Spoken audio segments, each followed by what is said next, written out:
I want you to open your New Testaments to Hebrews chapter 1.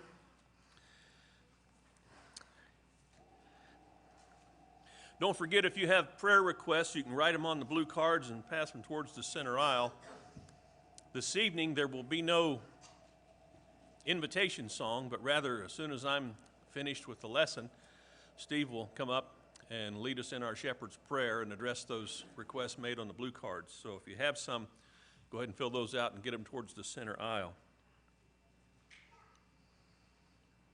The whole point of this letter, written to the Hebrews, it's written to Christians who have a Hebrew background and who are being tempted and pressed and pressured into coming back into obeying the old law, the Mosaic covenant, and keeping the covenant.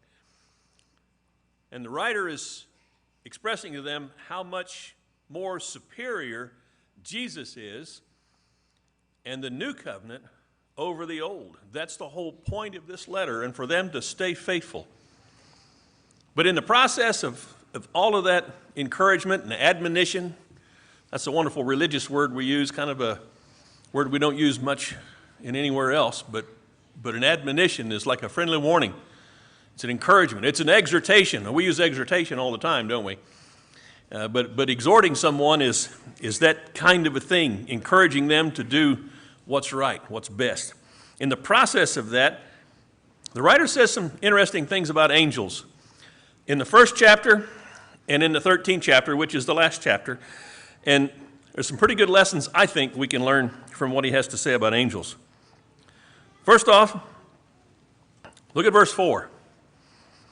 Talking about Jesus, he says this, having become as much better than the angels, as he has inherited a more excellent name than they. For to which of the angels did he ever say, you are my son, today I have begotten you? And again, I will be a father to him, and he shall be a son to me. And when he again brings the firstborn into the world, he says, let all the angels of God worship him. And of the angels, he says, who makes his angels winds and his ministers a flame of fire. But of the Son, he says, your throne, O God, is forever and ever, and the righteous scepter is the scepter of his kingdom. You loved righteousness and hated lawlessness. Therefore, God, your God, has anointed you with the oil of gladness above your companions. And you, Lord, in the beginning laid the foundation of the earth, and the heavens are the works of your hands. They will perish, but you remain. They will all become old like a garment, and like a mantle you will roll them up. Like a garment they will also be changed, but you are the same, and your years will not come to an end. But to which of the angels has he ever said, sit at my right hand until I make your enemies a footstool for your feet?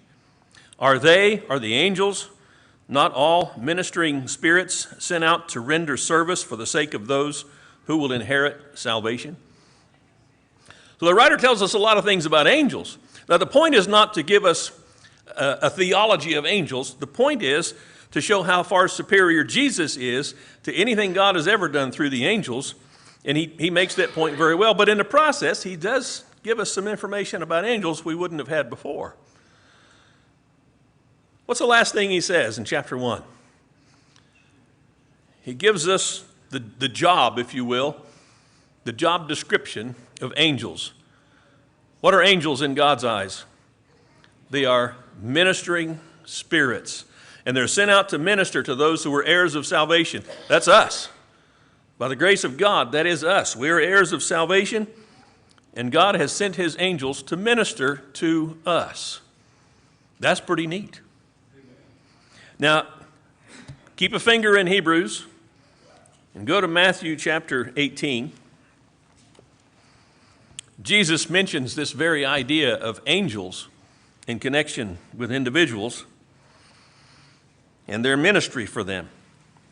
In the first part of chapter 18, he calls a child to himself, and he uses that child to express what we have to become like to be in the kingdom. But then he says of children later on, chapter 18, verse 10, see that you do not despise one of these little ones, for I say to you that their angels in heaven continually see the face of my Father who is in heaven. Their angels continually see the face of my Father who is in heaven. You, like me, you've probably heard of guardian angels. Am I still on? Am I amplified? I see him diving for the knob back there. Oh, where? Oh, we're good. This is probably the place, one of the places where we get this idea of guardian angels, because Jesus is talking about these innocent little ones, and he says they have angels who are beholding the face of God. What would it be like if you knew that somebody was reporting on your life to God every day? Somebody was making a report. This is what Marty did today. This is what Marty said today. This is what Marty thought most of the day. Well, oh man, that's kind of scary, isn't it? But that's what Jesus is talking about. These little ones have angels who are in the presence of God in heaven, and that connection is there. And so when the Hebrew writer talks about angels being ministering spirits, we see that parallel here in what Jesus is saying about the little ones who have angels who are in the presence of God. But in the last chapter of Hebrews, chapter 13, this is what he says. Chapter 13, verse 1. Let love of the brethren continue.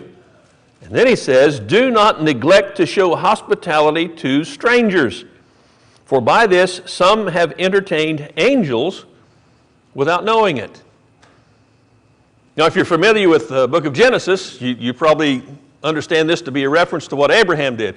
Abraham was in his tent in the heat of the day, and he looks up, and here's three guys coming towards him, and he hollers at Sarah, "Hey, Sarah, get some supper ready." He told her an amount of meal that makes a lot of bread, and they get a calf or a goat, and they roast that. They make a feast for these guys, strangers. And Abraham sees them, and he prepares a feast for them. He thinks they're men. Two of them are angels. Who's the third one? It's God Almighty. So that's what Abram has done, and the Hebrew writer draws on that to encourage the people who are reading this letter, and now we're the ones reading this letter, to be careful. Careful about what? Careful about entertaining strangers. How does that translate? To me, that translates into be careful about how you treat people. Strangers even people you don't know. You be careful how you treat them. And here's why. Because when you look back in history, you see that some of God's people have entertained or had hospitality towards or served angels without knowing that that's what they were doing. Abraham didn't know what he was doing when he entertained those angels. I mean, he didn't know they were angels. So I'm thinking, all right, angels are ministering spirits sent out to minister to us. That's what he says in the first chapter. But in the last chapter, what's he say? You be careful to minister to others, because you might be ministering to an angel of God in the process. And then we see that idea of individuals having angels in Matthew chapter 18. Wow. How are we supposed to act towards others? We know that. Those are very elementary lessons for us. We think about the Spirit. And if you want to look at the fruits of the Spirit there in Galatians chapter 6, Paul enumerates them. Chapter 5. The fruit of the Spirit is,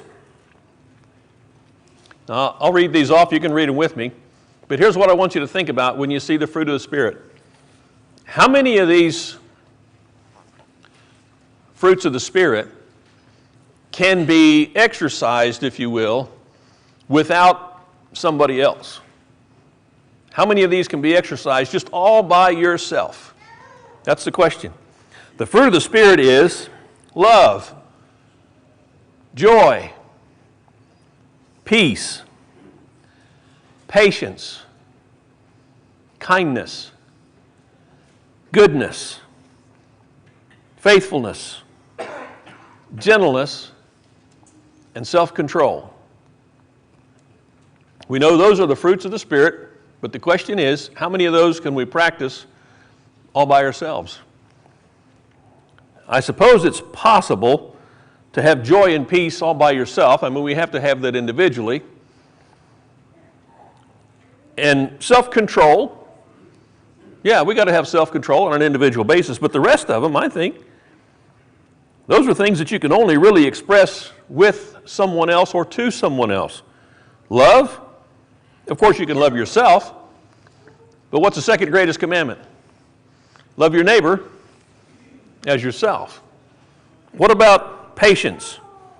I guess we can have patience with ourselves. We need to do that, but really, where do we most need patience in this world except with one another?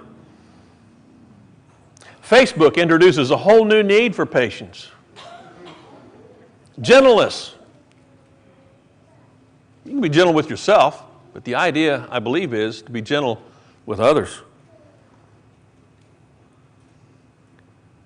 Some of these might be direct responses to others, but I think all of them are at the very least, indirect responses to other people. At the very least, we could say that somebody who has the spirit of joy or the spirit of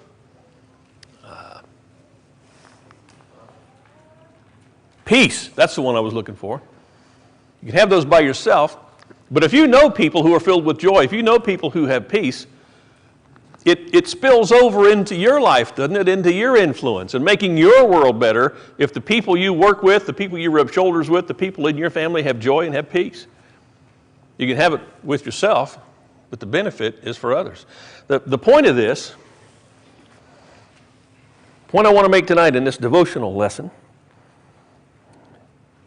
is that knowing what we know about angels, how important is it for you and me to be just what angels are, and that's to be ministers.